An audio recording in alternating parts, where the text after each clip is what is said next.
Þessi faraldur nokkurs konar samfélagslegt áfall, teljum við. Og þetta sérstakt áfall að því leyti að það hefur áhrif á svo margar hliðar samfélagsins og tilveru okkar. Afleiðingarnar af því náttúrulega mjög margar.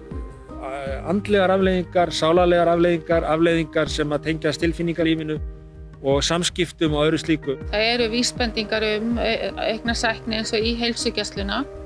Nú við vitum að sala áfengis hefur aukist og við höfum auðvitað áhyggjur af því að neysla geti haft áhrif á líðan og samskipti á neikvæðan hátt. Þetta bara þekkjum við ekki í dag og þannig að það mjög mikilvægt að kanna ekki bara faraldurinn sjálfan sem smitsjúkdóm, heldur líka allar afleiðingar af honum. Nú við höfum áhyggjur af einveru margra og ekki síst eldri borgara og síðan auðvitað tekju- og atvinnumissi sem getur valdið fólki kvíða og svefnleysi.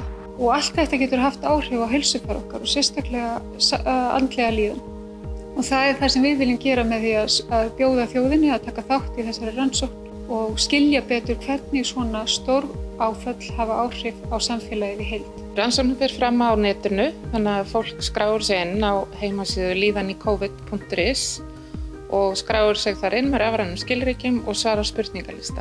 Og spurningalistin spyr sérstaklega út svona þætti tengda COVID og hvort sem það hefur snert mann sjálfan eða ekki, því við öll hefum upplifað COVID með einhverjum hætti.